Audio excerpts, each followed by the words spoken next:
Haleluya, haleluya. Nongeye kubasuza bene data, abakunzi bacu ba Anaweza TV. Imana abaha umugisha, uyu ni wa mwanya wacu kandi mwiza, wa wundi Uwiteka tugenera kugira ngo tuganire ku ijambo rye.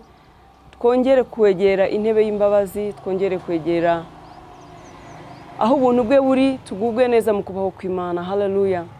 Mwami Imana rero abaha umugisha mwese abari hano mu Rwanda n'abari hanze, kandi nkomeje kubashimira uburyo kidukorana uyu murimo w'Imana. Yesu ashimwe cyane.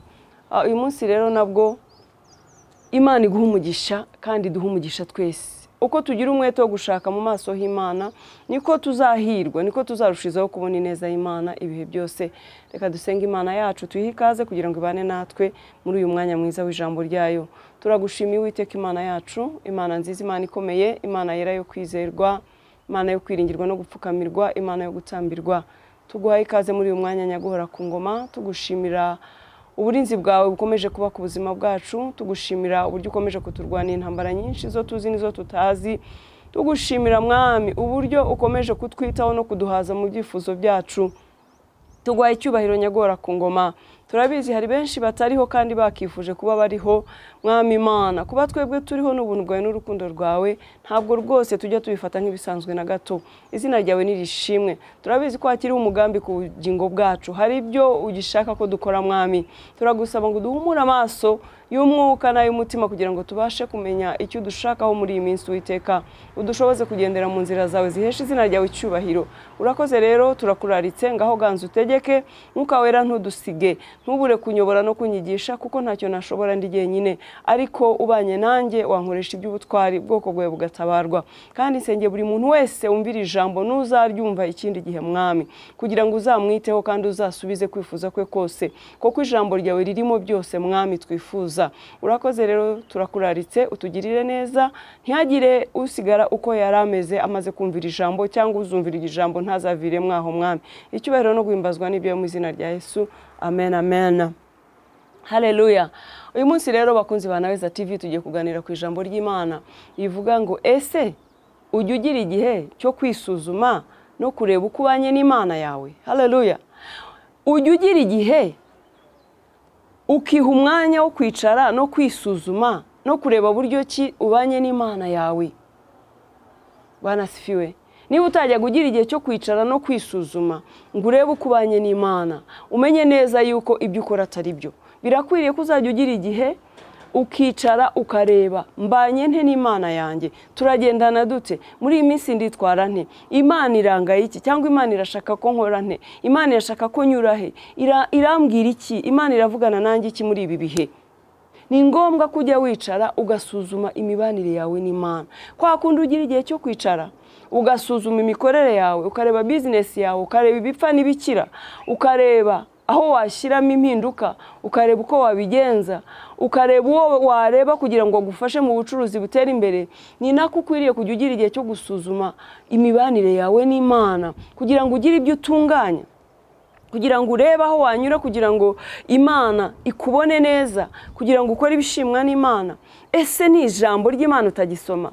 Ese nuko utakigira umwanya wo gusenga? Ni iki se gituma uri kure y'Imana muri iyi minsi? Ni iki Imana ikugayaho? Ugomba kubimenya ari uko wagize igihe cyo kwisuzuma, ukareba aho ufite intege nkeya, ukareba aho Imana ikunenga, ukareba ibidatunganye, ukareba uko ukwiriye kubana n'Imana. Kandi wasanga nta kimana ikugaya bimeze neza, ukarushizaho kubitunganya kugira ngo ugendane nayo neza, ukarushizaho kuyegera kugira ngo igushoboze. Mwene data, ntukabeho muri iyi si ujagarajwe n'ibyo dushaka by'isi bihoraho bitazashira, kandi tuzagera igihe tukabisiga. Jya ubishaka, jya ukora akazi, jya ukora business zawe, aferi zawe nyinshi ujye uzikora, ariko mwene data ntukabure Imana yawe umwanya. Jya wibuka neza ko ibyo ukora byose ubishobozwa n'Imana, ubishobozwa nuko yaguhaye ubuzima. Ntabwo rero uwo nguwo uguha ubuzima, uwo nguwo utegeka kubaho kwawe ari we wajya uburira umwanya. Birakwiriye ko uzajya usubira ku isoko kugira ngo urebe yuko ucometse neza, kugira ngo urebe kugendana n'Imana neza. Ese ku imodoka yawe igihe kigera ukayijyana muri garage, kujya kumena amavuta, kujya kureba uburyo ufunga amapine, kujya kureba uburyo utunganya ibidatunganye mu modoka kugira ngo utazakora impanuka. Erega no kumana nuko bimeze. Birakwiriye ko ugera igihe ukajya kuvidura amavuta, ukajya kureba ibyapfuye, ukajya kureba ibidatunganye, ukabitunganya, ukajya gufunga ibidafungitse neza nk'uko ufunga amapine, ukajya kureba aho byacomotse, aho utagicometse mu mana neza, aho utakigendana nayo neza, kugira ngo ntubeho umugayo ku mana. Jya wibuka ko ari iguha kubaho, ari iguha ibyo ufite byose, ari igushoboza mu byo ushobora byose. Ntukayiburire umwanya rero. Jya ugena igihe cyo kubana n'Imana.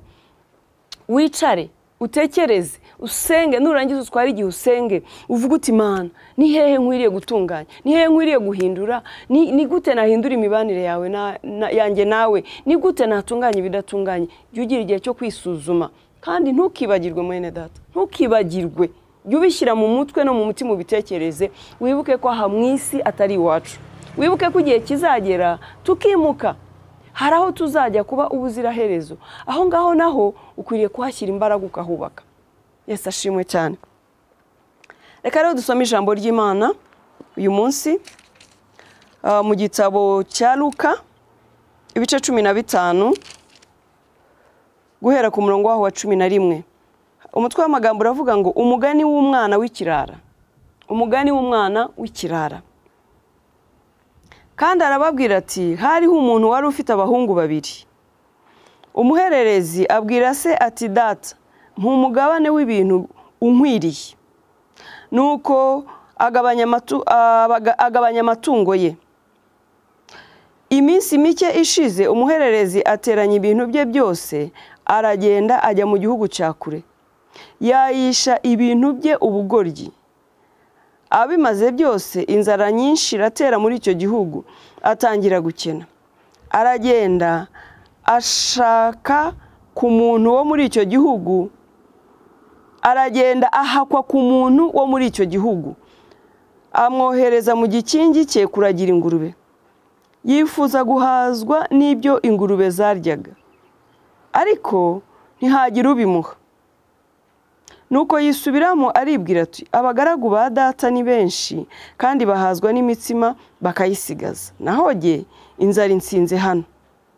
Reka mpaguruke njye kwa data mubwire nti data, nacumuye ku yo mu ijuru no mu maso yawe. Ntibinkwiriye kwitwa umwana wawe. Mpaka mba umugaragu wawe. Arahaguruka ajya kwa se. Agituruka kure ise aramubona, aramubabarira. Arirukanka aramuhobera, aramusoma. Uwo mwana aramubwira ati data, nacumuye ku yo mu ijuru no mu maso yawe. Ntibinkwiriye kwitwa umwana wawe. Ariko se abwira abagaragu be ati mwihute muzane vuba umwenda uruta iyindi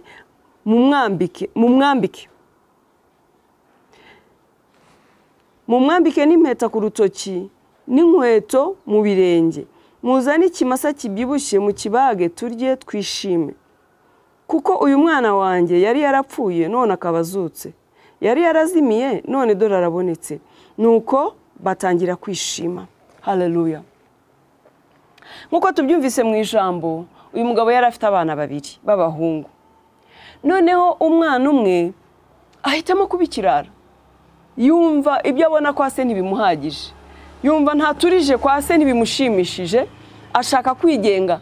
Yumva wenda ntafite uburenganzira bukwiriye, nkuko bishoboka ko nawe ushobora kubona hari aho ubangamiwe. Yumva uburenganzira ntibumuhagije bwo kwa se, arashaka kujera ubuzima bwe uko abyumva cyangwa uko abishaka. Haleluya. Arangije abwira se ati data, yewe mpumugabane wanjye, mpibyanjye wangeneye, nigendere njye kubaho ubuzima bwanjye. Yesu ashimwe cyane.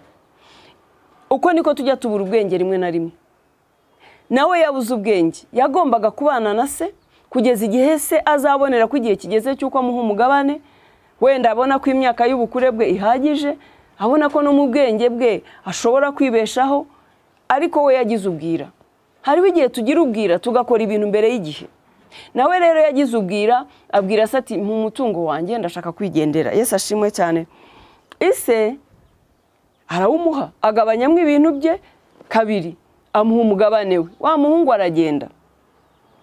ajya mu kindi gihugu, ajya kubaho uko abyumva, ajya kuryama araha, ajya kwinezeza, biteye kabiri ibintu barabirangije. Wa mutungo se yamuhaye abarawurangije. Amaze kurangiza, inzara iramwica, ajya gushaka akazi. Aragenda ashaka akazi, ku ijambo ry'Imana twaryumvise, aragenda ashaka akazi ku muntu, noneho umuntu ngo amwohereza mu gikingi cye. Yesu ashimwe cyane, ngira ngo mwahumvise. Umuntu amwohereza mu gikingi cye kujya kumuragirira. Haleluya. Aragenda ahakwa ku muntu wo muri icyo gihugu, amwohereza mu gikingi cye kuragira ingurube. Ibaza umwana wabaga kwa se, ntacyo abuze, isi afite amatungo ahagije, afite ubuzima bukwiriye, ndetse bafite n'abagaragu mu rugo, ariko aragenda kubera gushaka ubwigenge no kwigomeka no kumva bidakwiriye gutegekwa na se no kuyoborwa na se, ajya kwaya ibintu bye, umutungo we mu gihe kigufi barawurangije. Arangije ajya gushaka akazi kuko inzara yaramuriye, akenera kubaho. Inzara imaze kumurya ajya gushaka akazi. Agiye gushaka akazi, ajya guhakwa ku muntu, amujyana mu gikingi cye kumuragirira ingurube. Urumva kwivana iwanyu, aho ufite uburenganzira, aho ukunzwe, ukabura ubwenge, ukajya kwigenga. Arangije ubutunzi bwe amaze kuburangiza, ajya kuba umushumba w'ingurube. Kandi kwa se yahasize izo ngurube, yahasize izo nka, yahasize ibintu byose. Yesu ashimwe cyane. Ni kwa kundi bene data, tubura ubwenge, ntitugendane n'Imana uko bikwiriye. Umuntu ntagendere mu nzira Imana imushakamo, akiyobora, akayobora ubuzima bw'uko abushaka. Ejo n'ejo bundi ugahura n'ingaruka kubera ko utumviye Imana, kubera ko utagendanye n'Imana, ugahura n'ingaruka, ugakubitana n'ibibazo wenda bitari ngombwa, utari guhura nabyo iyo uramuka ugumye mu kubaho kw'Imana, iyo uramuka uyobowe n'Imana, iyo wemera kumvira Imana no kugirwa inama nayo, ntabwo wenda wari guhura n'izo ngaruka wahuye nazo. Hariho ingaruka tujya duhura nazo kuko tutakoze ugushaka kw'Imana. Yesu ashimwe cyane. Uyu nawe niko byamugendekeye, kuko yashatse kwigenga no kwitegeka, yagiye guhura n'ingaruka. Ubutunzi bwe mu gihe kigufa barabumaze, arangije kubumara ajya guhakwa no kuragira ingurube z'abandi.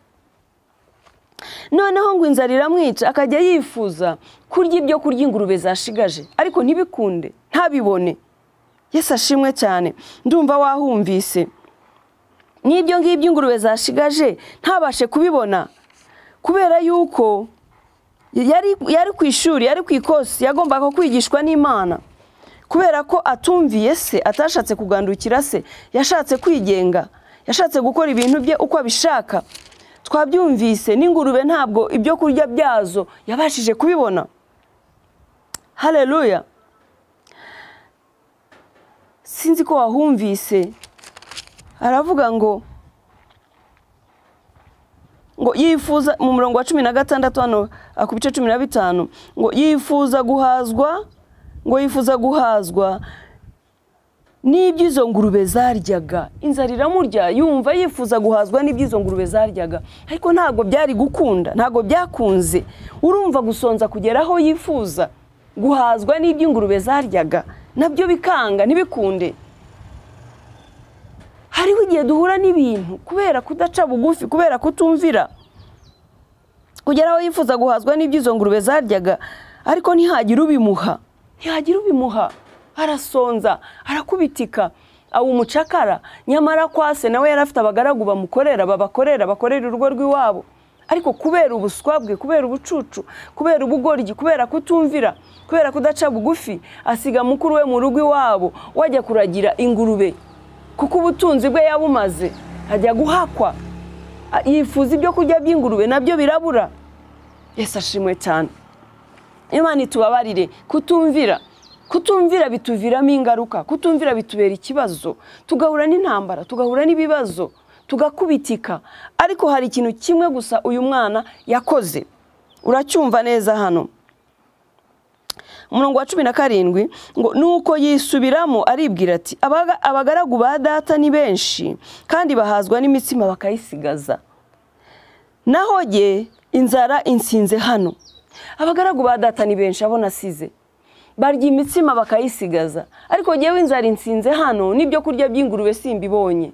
Ubu ni ubucucu bwanjye, ubu ni ubuswa bwanjye. Yisubiramo aravuga ati, izi ni ingaruka z'ibyo nakoze, kuko kubera kwitwara nabi kwanjye. izi zose ni ingaruka z'ubugoryi, zo kutumvira papa, zo kutumvira data, zo kutemera inama ngira. Nasize mukuru wanjye, ubu n'umwana umeze neza mu rugo, none dore uko jyewe mbayeho. Ngo yisubiramo, aratekereza, ariyinira, arisuzuma, aravuga ati ibi byose ni ingaruka zanjye, ni ukubera kubura ubwenge. Nabuze ubwenge, nitwara nabi kuri papa, musaba umugabane wanjye bitari ngombwa, igihe cyari kuzagera akabima neza, ariko nkuze wenda ngiye kubaka urugo nabaye igicucu. Ni handi twavuze ngo birakwiriye ko tujya ese ujye ugira igihe cyo kwisuzuma, birakwiriye ko ujya ugira igihe cyo kwisuzuma, ukareba uko ubanye n'Imana. Nawe yisubiyemo arisuzuma, yumva ko ingaruka ziriho zimubaho ari ukubera ko yabuze ubwenge. Aratekereza, aravuga ati nuko ntubashye data uko bikwiriye. Ese mwene data, we wubaha iso wo mu ijuru uko bikwiriye? Iso wo mu ijuru uramwubaha ukamugandukira? Uremera akakuyobora? Uremera akagutegeka uramwumvira? Uyoborwa nawe cyangwa nawe urigenga ukayobora inzira zawe, ukayobora ibintu byawe uko ubishaka? Ese uzarindira ko uhura n'ingaruka zikomeye ubone gusubirayo kwa papa, ubone gusaba imbabazi, ubone guca bugufi, ubone kumupfukamira ngo akubabarire? Birakwiriye yuko wisuzuma, ukareba aho utagendana neza n'Imana, ukareba aho utabitunganya, aho udakora ibishimwa n'Imana, aho wiyobora uko ushaka, aho ukora ibyo wifuza bitanejeje Imana. Subira kwa papa, isuzume, ujye ureba igihe cyose, ujye wiha umwanya wo kureba ibidatunganye. Abakozi barabizi, mu kazi abakoresha bacu bajya bagira igihe bakora ikintu cyitwa evaluation, gusuzuma. Isuzuma bikorwa, gusuzuma uko abantu bifashe, ingeso z'abakozi bawe bitwara bate, buzuza inshingano zabo bate.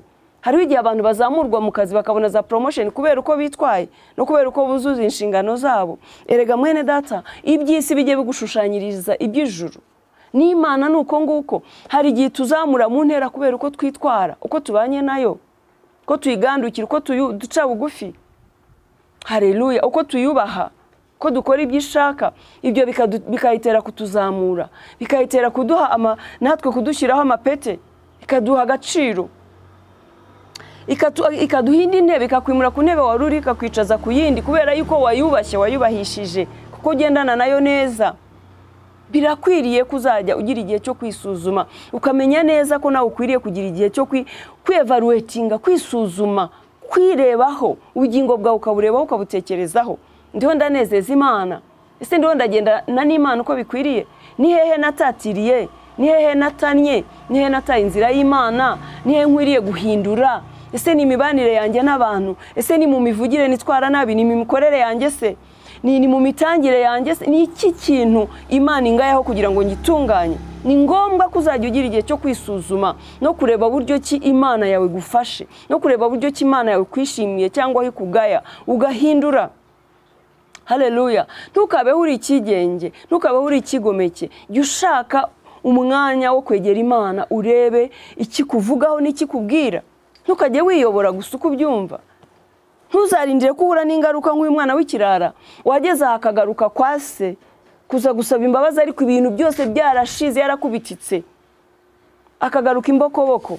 Ariko naba nawe basi yagize uwo mwanya ngo wo kwisubiramo no kwitekerezaho, kandi aratinyuka, atera intambwe, asubira kwa se. Papa wacu nawe yicaye ku ntebe y'imbabazi. Urebe ukuntu se w'uyu mwana yamwakiriye, yarishimye. Yari yarabuze umwana we, yarasigaranye n'umuhungu umwe, undi yaragiye, yabaye ikirara, yagiye kwigenga, yagiye kwiyobora. Uribaza ko uwo mubyeyi yaranezerewe? Ntabwo yari yishimye. Nubwo yamuhaye umutungo we nk'uko yamusabye, ariko ntabwo yaraguwe neza. Nawe rero umenye ko papa wawe atagubwa neza iyo utitwara neza, iyo utameze neza. Iyo ubaye ikirara ukagenda ukiyobora, ugatandukira, ugakora ibintu byawe uko ubishaka, Imana ikagushaka ikakubura, wibereye mu byaha, wivurugutsa mu byaha, uri kure yayo, ntabwo Imana ibinezerewe. Ihorana impuhwe n'urukundo, yuzuye impuhwe n'urukundo, iradukunda, itwitaho. Nugaruka izakwakirana impuhwe n'imbabazi. Nuyisaba imbabazi ugaca bugufi, izakwakira. Reba ko se w'uyu mwana yamwakiriye, ngo aramuhobera, aramusoma, aramwishimira, aramubabarira. Umwana amubwira ati, data, ntibinkwiriye kwitwa umwana wawe, kuko nitwaye nabi naragusuzuguye.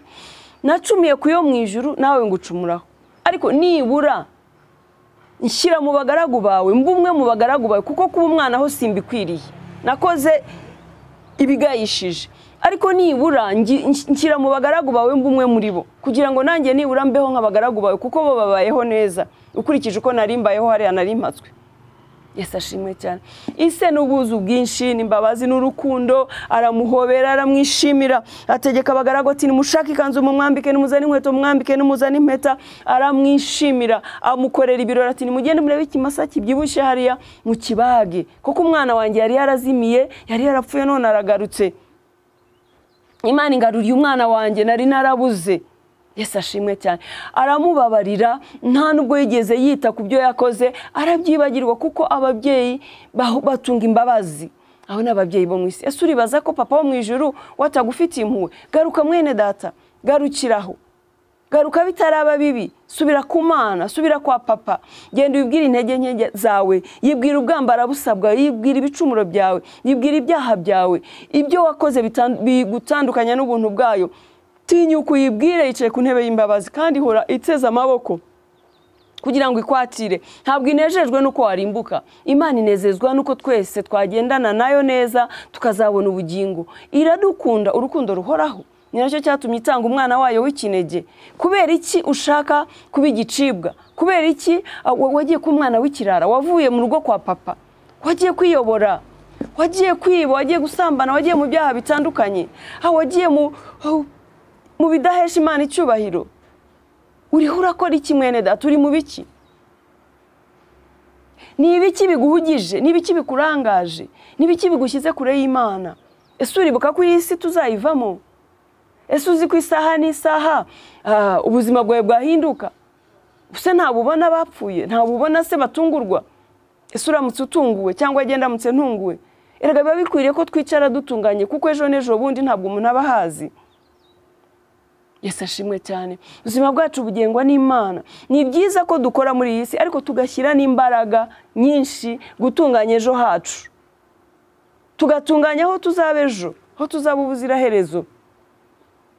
Dukora ibya hano mu isi, dukora imishinga myinshi rwose, ariko dushyire n'imbaraga mu gutunganya ubuzima bwacu n'imibereho yacu, dutunganya kuzabaho ejo mu bugingo buhoraho. Ubugingo buhoraho ntabwo tuzabujyamo tutabukoreye. Ntabwo tuzabujyamo turi kure y'Imana. Birasaba ko tuzajya twegera Imana kugira ngo itwigishe kugendera neza mu nzira yayo ituganisha mu bugingo buhoraho. Byaba bimaze iki kuba waranezerewe ukabona iby'isi byose wifuza ejo ukazarimbuka? Twibuke ko ejo hahari kandi hagomba kuba heza. Haratunganywa, ni ukubikorera, ni ugushaka mu maso h'Imana, ni ugushyiraho umwete, ni ukwisuzuma, ni ugusaba imbabazi, ni ugutunganya ibidatunganye, ni uguhesha Imana yawe icyubahiro, ukamenya neza yuko ubuzima bwawe butari ubwa hano mu isi gusa, hasi uzaguma. Igihe kizagera tutandukane n'abacu. Hari abo twatandukanye babanjije, ariko natwe igihe cy'umuntu wese kirahari kizagera. Ntabwo tuzari ryari. Imana niyibizi nitegeka ubuzima bwacu mwene data. Garukiraho rero, zibukira ibyo urimo bivemo, wegera Imana. Ntabwo ibyo urimo mbizi, ni wowe ubizi. Intege nke zawe ni wowe uzizi, nanjye nzizanjye. Ubwo nkubwira gutya nanjye mba ntunganya buri munsi, mba nshakashakisha kwegera intebe y'Imana, mba nyisaba imbabazi ko nanjye ndi umunyantege nkeya. Turi abanyantege nke abana b'abantu. Bisaba ko duhora twegera Imana kugira ngo idushoboze. Bisaba ko uhora wisuzuma ku gato no ku kanini, ibidatunganye ukegera Imana ukayisaba imbabazi kuko Imana yacu ni nyembabazi. Ntabwo itwirukana. Niba uyu mubyeyi ari umwana w'umuntu yakiriye umwana we uje kumusaba imbabazi akamuhobera akibagirwa ibyo yakoze byose, ese wibaza ko data wa twese we azatureka? Ahubwo yaratubuze ngo tuze tumusabe izo mbabazi. Yaratubuze ngo tuze turebe ibidatunganye tubitunganye. Mwene data, ntabwo wamenya impamvu y'iri jambo, ntabwo wamenya umugambi w'Imana ku buzima bwawe. Imana iradukunda, niyo mpamvu habaho igihe cyo guhwiturwa. Ubu ibiguhituye kugira ngo we kwirara, we kugenda burundu, we kwibagirwa, we kuzimira. Ibishaka kugira ngo ugarukiraho. Yesu ashimwe cyane. Urukundo rw'Imana ni rwinshi inshuti yanjye. Garuka wegera Imana, uyisabe imbabazi, utunganye ibidatunganye. Ushaka uburyo washyiraho gahunda yo kujya ugira igihe cyo gushaka mu maso hayo no kuyisaba imbabazi no kuyisaba kuguha imbaraga zo kunesha. Atari Imana kudushoboza, ntabwo twashobora kuri iyi si. Ibibazo ni byinshi, intambara ni nyinshi, amakuba ni menshi, biduhiga ni byinshi. ubukene ni bwinshi, agahinda ni kenshi. Egera Imana kugira ngo igushoboze, iguhe uburyo bwo kwifata, iguhe uko ugenda, iguhe uko ubaho mu kazi, iguhe uko ubana n'abantu, mbega byose niyo ibigushoboza. Nujya kure yayo umwanzi azakumira bunguri, kandi nicyo ashaka. Ko arashaka kuzarimbuka, niko Satani ameze. Ni umwanzi wacu, umwanzi w'amahoro. Ntabwo yishimiye ko tubana n'Imana uko bikwiriye, abashaka ko tuzarimbuka. Ariko garukiraho, Imana iriteguye kukwakira, iteze amaboko kandi izakugirira neza. Ntabwo igitureka.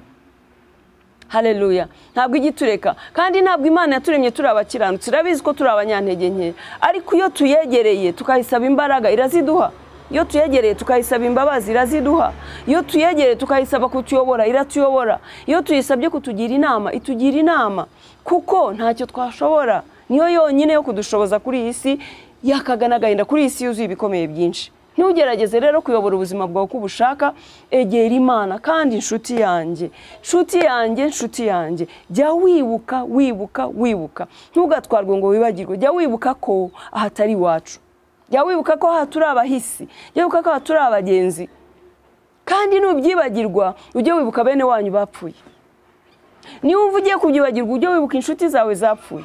Ujye wibuka abaturanyi bawe bapfuye. Ese wowe uzatura nk'umusozi? Haleluya. Wowe wibaza ko uzatura nk'umusozi? Hoya, nawe igihe cyawe kirahari. Ariko si cyo gihe kigutunguye kikaza none wabumeze ute?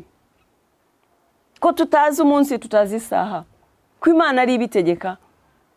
Birasaba ko duhora twiteguye, birasaba ko duhora turi mu buntu bw'Imana, birasaba ko duhora tugendanye n'Imana. Ibi byiza tubona byinshi dufite by'isi dukunze, abacu dukunze, igihe kizagera dutandukane nabo. Igihe kizagera ibyacu dutunze tubisige, tujye aho twateganirijwe kuba ubuziraherezo. Ese urahategurira?